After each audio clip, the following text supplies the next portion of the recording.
I'm Michelle, And I'm Katherine, and we're here at the Healthy Hurried Human podcast. where we talk about keeping pace in a world that never slows down.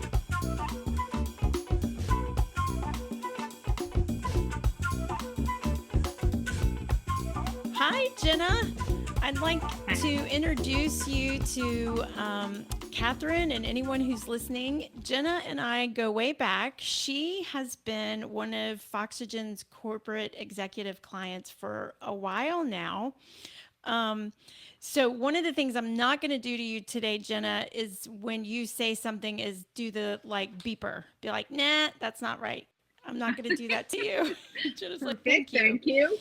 But I wanted Jena to come on to talk to us, Katherine, because Jena is, in my view, a guru powerhouse franchising queen. I've known her since she's been a VP. I'm going to let you kind of say where, if you want to say where you've done your work, but she is now a chief operating officer. And I want you to tell us a little bit more about what you've done and what you're doing now, Jena, before we kind of dive into some of our questions, because today we're going to be talking about overextension and burnout. And specifically, I like that we're going to aim this sort of for women.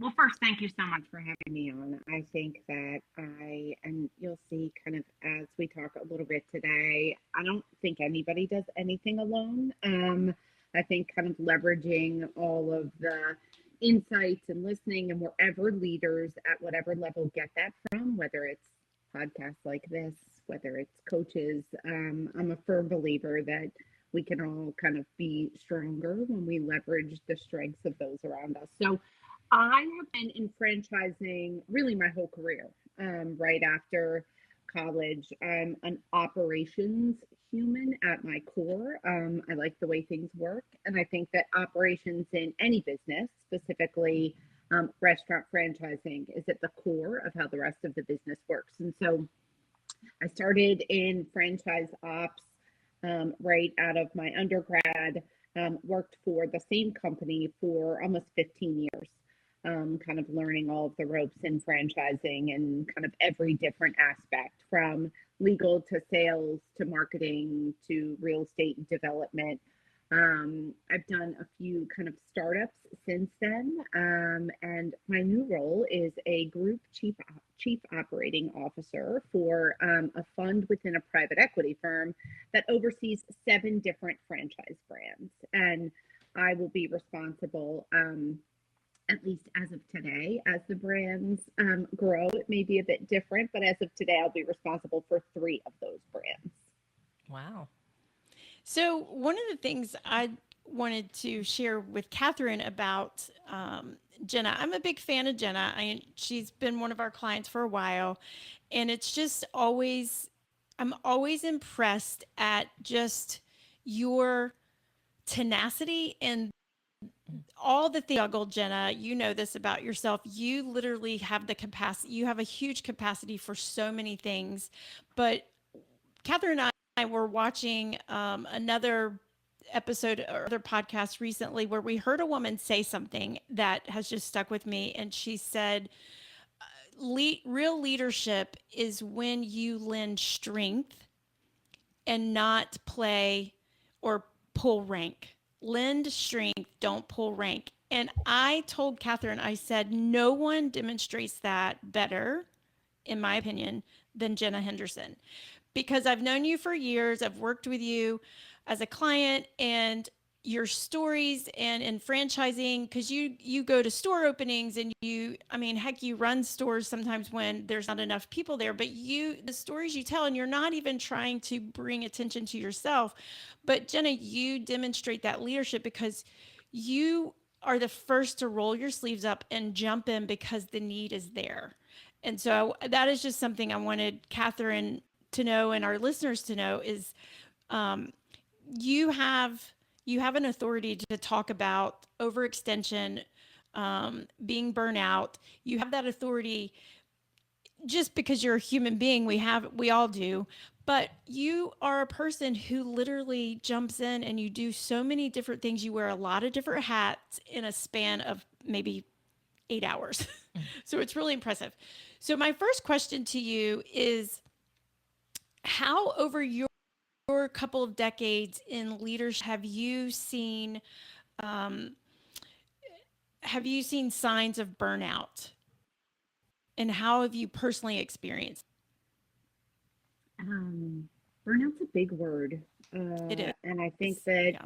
it is so different for everyone. And so first, let me say, years ago, I took some sort of brand leadership class, and they asked if we had a slogan that was kind of out there in the world that best represented us, what would it be?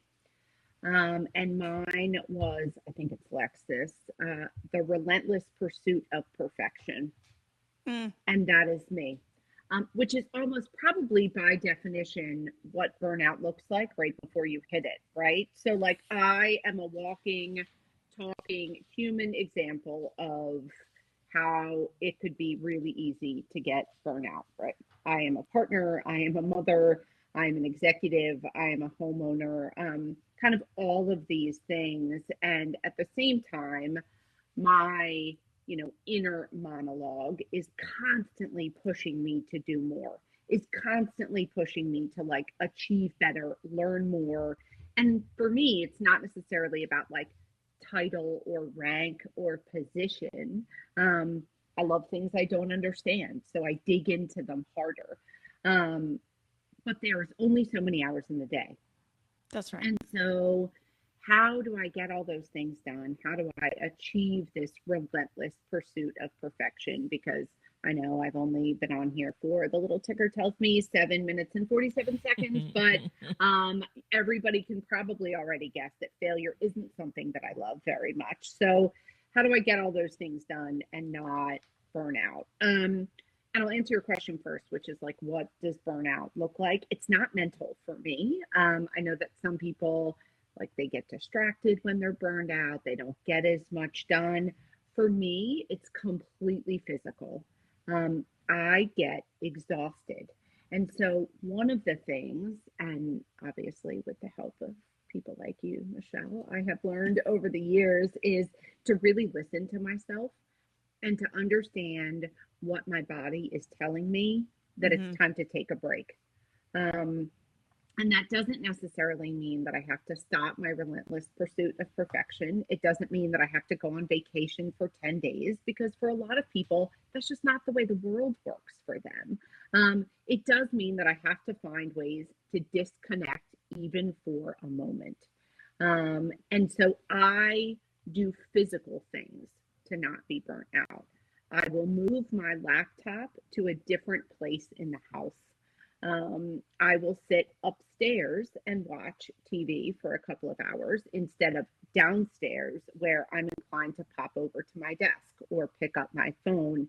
And so I've learned over the years kind of what my shortcomings are in Mm-hmm. giving myself time and space to disconnect. And so I've learned to physically do those things to force it. Because otherwise I'm like, oh, I'm exhausted. And not like, oh, I'm tired. If I get a little extra sleep tonight, I'll wake up tomorrow morning, have a lovely cup of coffee, and feel rejuvenated. It's like my body feels like something is sitting on top of it. And so it's been a real eye opening process for me over the years to say, how do I acknowledge that I can't get all of those things done unless I listen to my body when sometimes I'm pushing a little harder than it wants me to? Okay. You know, um, I feel like that's a really good thing to point out is that one, burnout is this really broad word and it can look different for so many people. And that's one of the reasons why I wanted to add the word overextension, because that narrows it down just a little bit more. But you are correct. Paying attention to how does it hit you, because it doesn't hit everybody the same. That's a really I thought that was a very good key point to point out. So my next question for you would be, every industry we Foxygen were this a term that everybody uses is industry agnostic with just about any industry. And so we have found in working in different industries that there's certain cultural things that that don't translate from industry to industry. And one of those is overextension.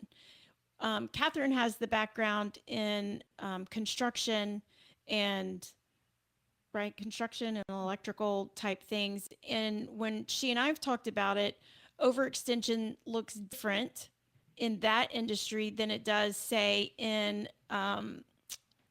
legal and law firms. What does Mhm. overextension typically in the franchising world? And you've come up through the ranks in leadership of franchising, but you are somebody who has really connected with franchisee owners, and so you see it from there. So I'm kind of, could you speak to that? What does overextension look like in the cultural world of franchising?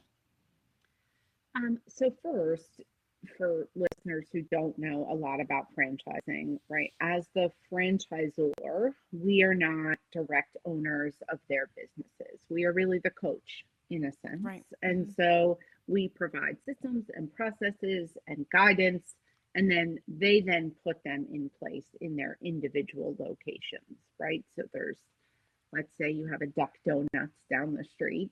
The franchisor doesn't own the Duck Donuts, but we put the processes in place to help make them successful and consistent so that when you go to a Duck Donuts in Pennsylvania or one in North Carolina, they look and feel and sound the same. And so for me, I think the biggest overextension challenge or danger in franchising is about all access. Franchisees specifically in, we're talking about the hospitality business, so it's a 7-day week business most of the time. They're open sometimes early morning if people are baking, it's late night if you have to work in the bar industry, and the franchisor is the lifeblood to those Mm-hmm. franchisees who are then the lifeblood to their employees. And so, this idea of all access was something that I struggled with, and candidly, I'll probably always struggle with um, in my career because I like them being able to pick up the phone. I used to say to a franchise prospect, we called them when they were thinking of joining a system, I used to say that, like, the FDD, the franchise document, that's all legalese. But what I wanted them to think about was when they walked up to the door in the morning and the key broke and two people called out and the toilet overflowed Mm-hmm. and the power went out and it was raining that day when they were supposed to have an event outside. I wanted them to ask themselves who would be on the other end of the line when they picked up the phone. Would we, as a franchisor, partner with them to solve what happens every day in the world of business? And that was what I told them to think of when they thought about making a decision about joining a franchise organization. And so I've taken it really seriously throughout my entire career. Like, you call me anytime. You think of something at 2 in the morning, pick up the phone. And so franchise relations has been a hallmark of mine, and so has lack of sleep. Um, and I've really tried to figure out over the years, and you said something earlier about something you had heard about leadership. And for me, the solution to a lot of these things is the people around me.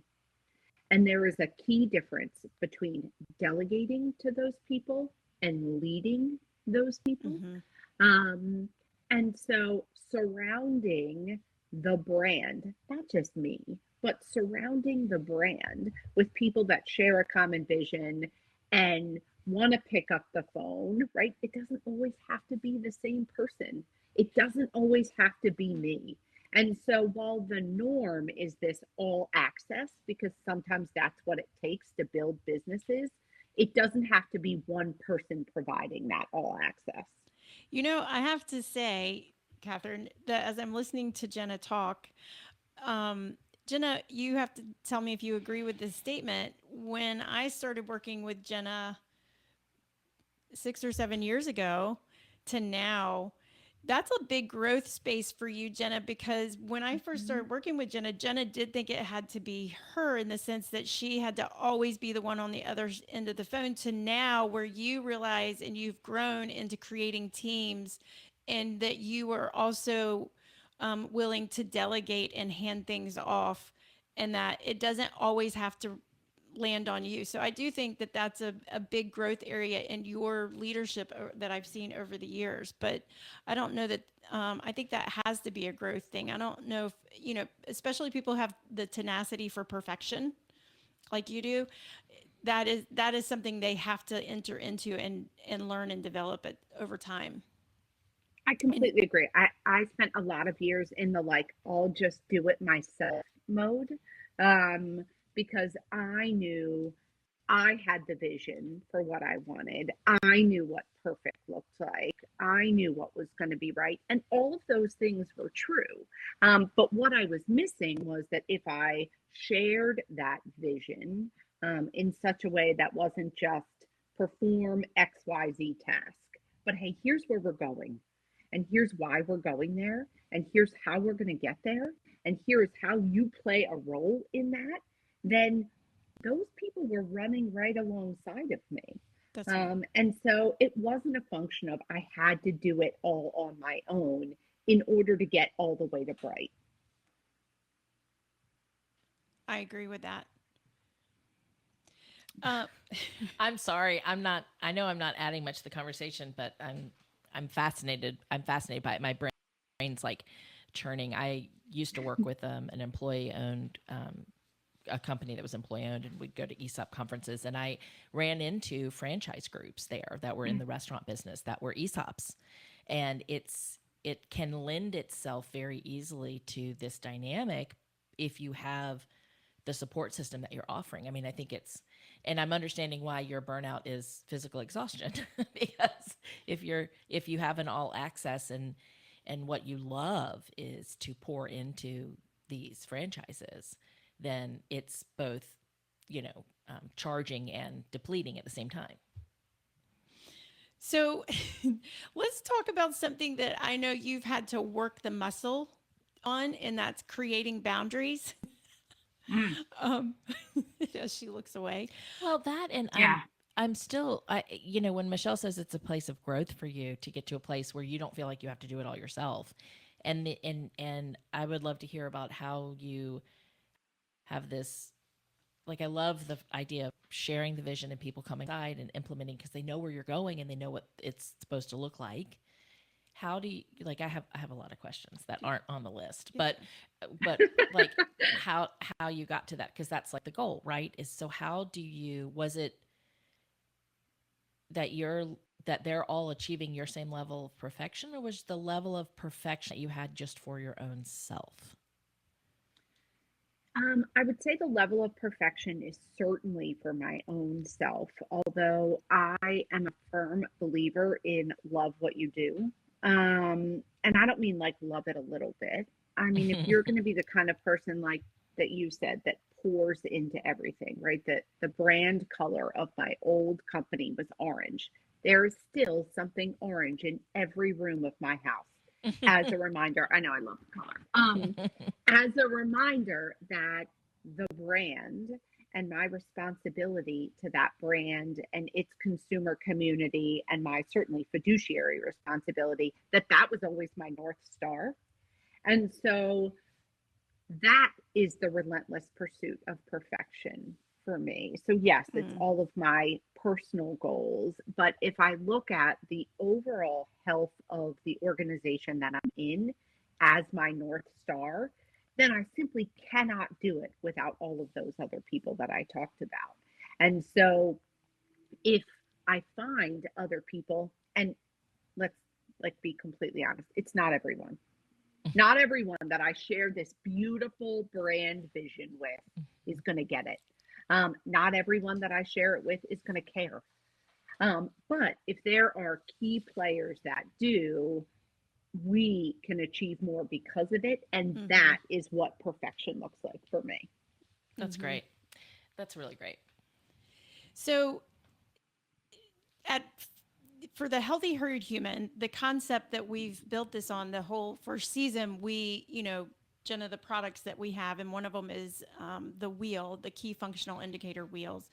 And I just want, as we're having this conversation, anyone who's kind of listening into this conversation, I want to point out that this is aligning with a number of things, because it can be real easy to say, well, how does it, to work with these key functional indicators, and it's emotional grounded. Being emotionally grounded makes you have this awareness to, like you said, your physical, how burnout and overextension affects your body, affects your mind, the emotional daily self-parenting, creating those fences for ourselves to take care of ourselves, the positive self-growth.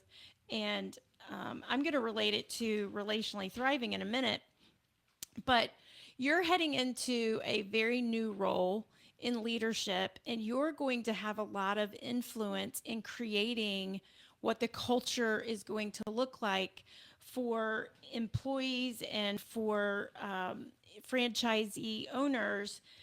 How do you want to shape that culture in taking care of, work ethic and time and employee wellness? How do you want to have that influence?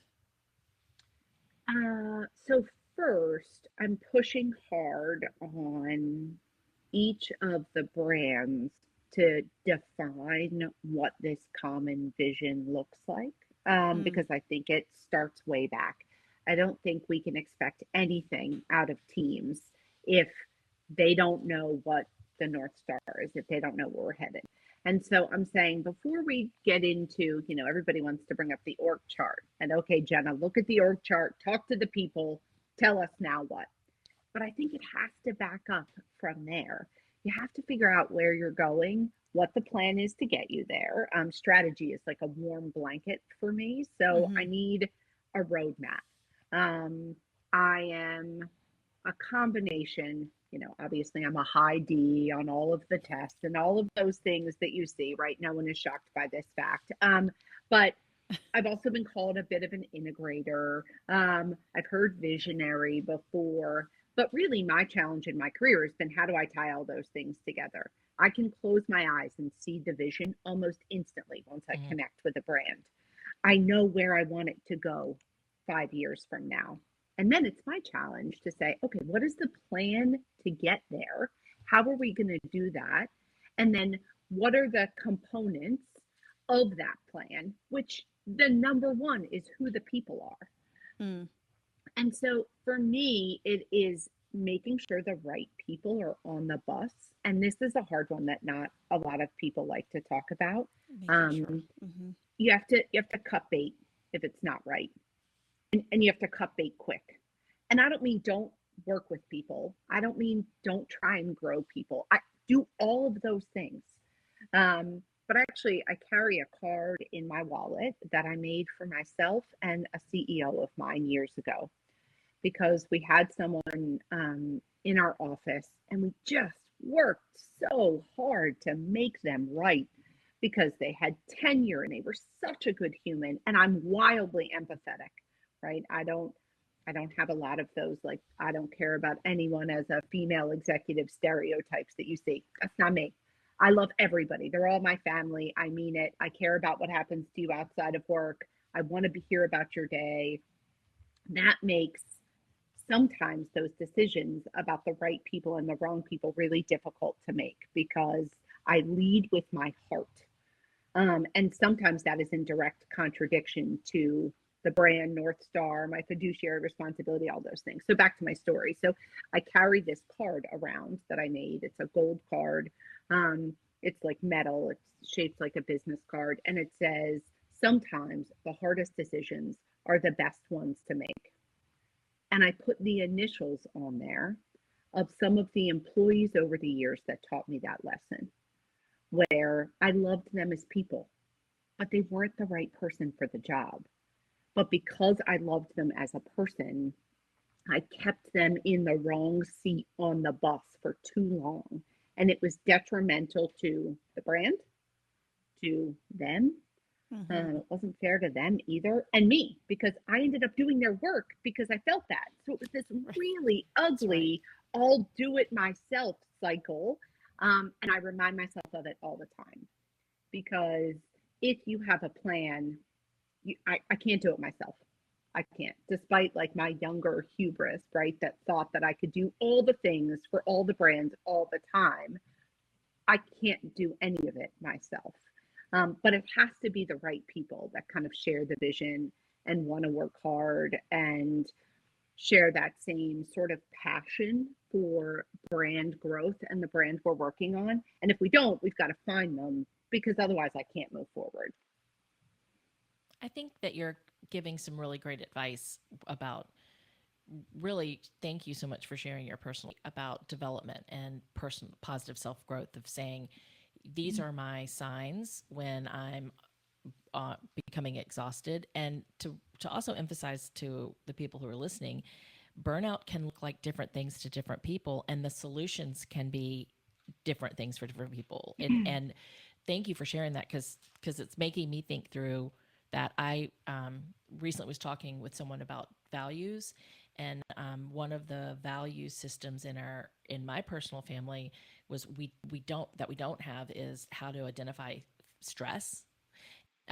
It's like, oh, that's a mental thing, you just get over it type of thing. But I'm learning that stress takes on a physical component and has, and to look at a project or a task and say, what's the stress load that's going to cause, and can we afford that right now, was just not Mm-hmm. something we did. But when you're talking about this of, oh, I feel this physically, I think that's great for our listeners to identify that boundaries or burnout looks different in different people, because what you're describing as a job of a franchisor could sound exhausting to some people, and they would burn out very quickly, which is why over the years you've learned that it's very important to hire the right person that has that same drive and passion for it, Mm-hmm. because then they're not going to burn out on these things and fueling for them. And having a Mm-hmm. vision, having a very clear vision for people to be able to Mm-hmm. follow is Mm-hmm. so important, because you're not hand holding them along the way. It's here's our North Star, let's kind of move towards that. And I think it's great to have, especially when you're having multiple brands that all have a similar vision. We did that one time with my former company. We had 3 different sister companies, and all of them wanted to tie in to one similar component or aspect of it. And it was really hard to kind of figure that out for us, kind of like, what was that with these 3 brands. So it's a very important, but it's also, because I think you said it earlier, this is how I make my decisions. And you Mm-hmm. brand your own home as a reminder of the, not just the fiduciary responsibility, but the responsibility to the people that are your clients, but also the customers, the consumers. Mm-hmm. And having it makes it simple. Does this align with our brand and our vision and where we're going? Yes or no? Yeah, having a North Star. Mm-hmm. That's Yeah. right. It makes the flow chart as simple as possible as you can do. And then there's another stress level that doesn't cause burnout, because you don't have to, you know, Juggle. Yeah. yeah, or debate over questions or decisions. And Agreed. honestly, having a heart like you are describing for your own people and learning, this is again emotionally um, thriving, relationally thriving, and but to also learn the best decision for them, because if you put a wrong hire, can also cause burnout in them. It's not good for them either. Agreed. Yeah, I really that I think that is a really good point. I get a little people hear that and they're like, yes, I'm actually making this decision because it's best for them. It's like, get out of here with that. This is what's best for the brand. However, I do think that when you have leadership in place who says, I am like your heart, Jenna, which is I have responsibilities to the brand, I have responsibilities to the rest of the team, but to that person, and we see it all the time, people in the wrong spot, they're really going through a lot of mental and emotional distress because they feel that level of I'm not up. I'm not handling this. I'm not doing it. I'm not bringing it to the Mhm. team. And that is very tiresome. So when we can make that decision to say, look, this is not the place for you, you're releasing them, I think, to be their better self. Um, Jenna, you are, I've told you this over the years because you are a bit of a unicorn, in my opinion, because I think very Mhm. highly of you. But I'm a visionary. You're a visionary, but so rarely do you find visionaries who are also detail oriented Mm. or who can find the details. And you are, Mhm. it's can incredibly, can write the path, can yes, make the I loved what you said about, sorry, I'm a note taker, it's how I process Mm. that. You said strategy is a warm blanket for you. Mhm. i Mhm. I love that. I mean, I love that, and the fact that you're able to kind of write the roadmap. yeah. Mhm. That's you, and I know you know this about yourself because we've all worked for enough bosses and leaders, and we've seen, at this place in our life, we've seen enough to know. And I'm like, yep, Jenna is a bit of a unicorn. I Okay. wish I had the same horn, but I don't. um, but one last question, and we're gonna tie it up Are you going here. to do this one? Yep. Okay, good. I wanted So I wanted to hear this answer.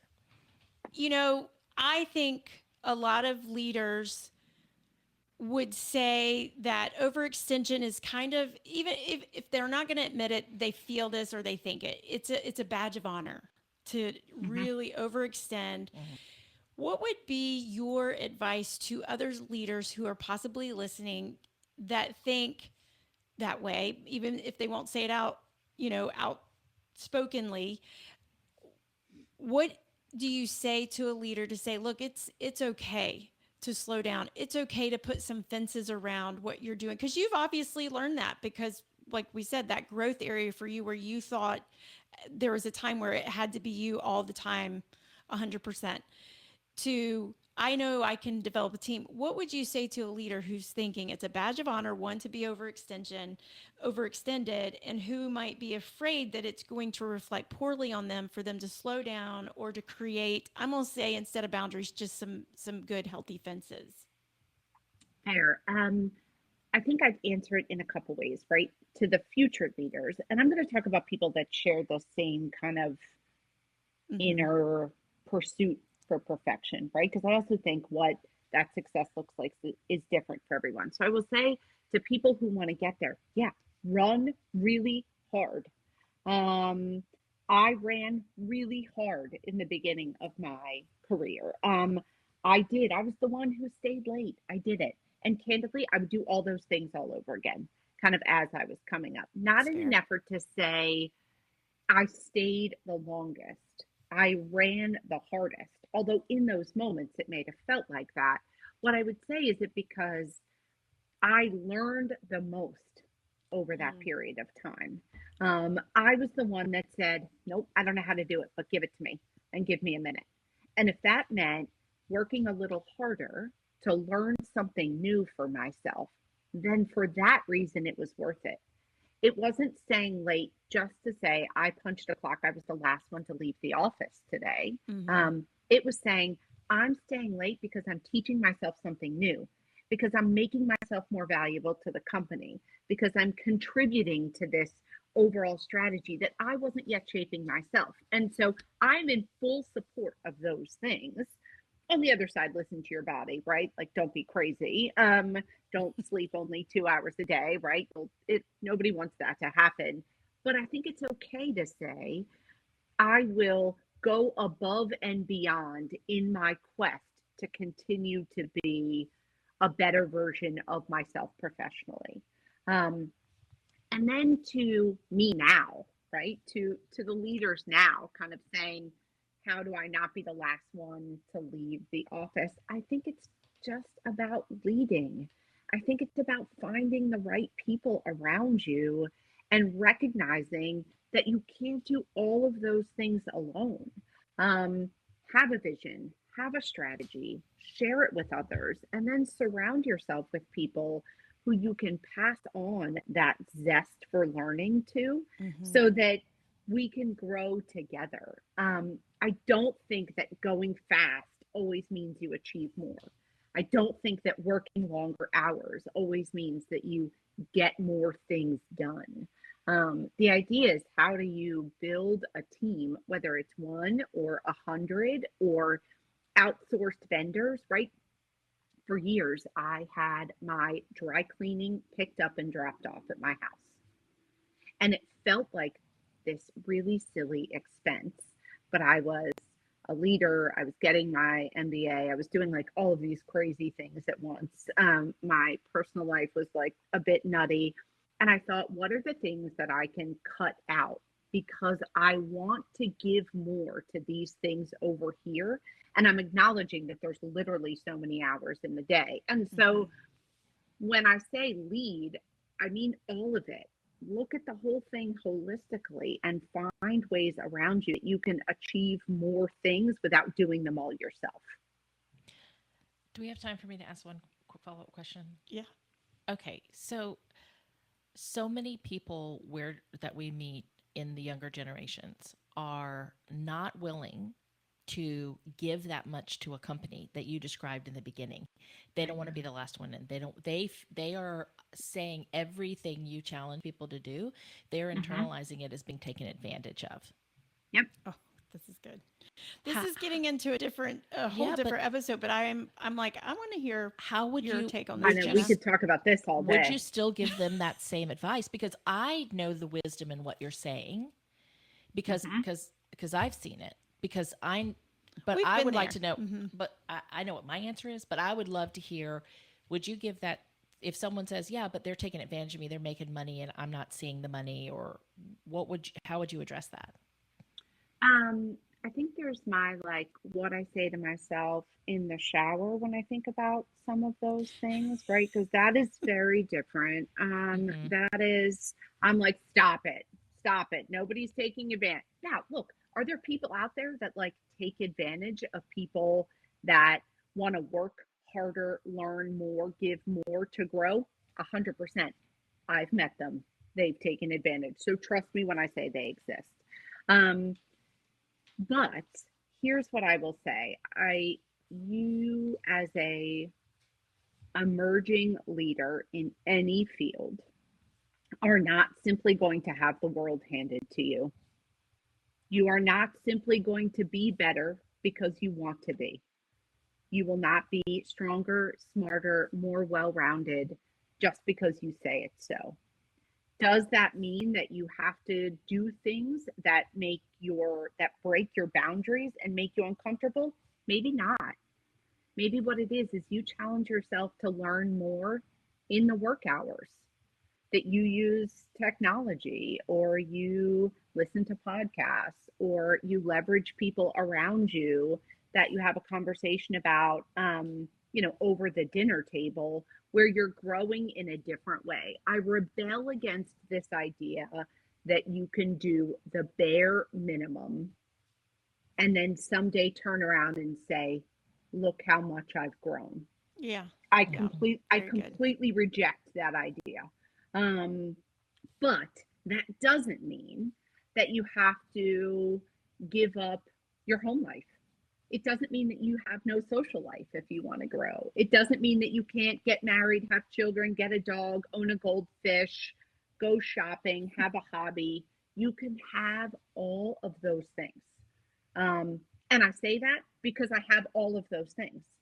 I have hobbies and a partner that I love and children that are well-rounded that I take care of. I have a beautiful home, and it came from a lot of hard work and a lot of, personal self-reflection and growth. And was there some sacrifice along the way?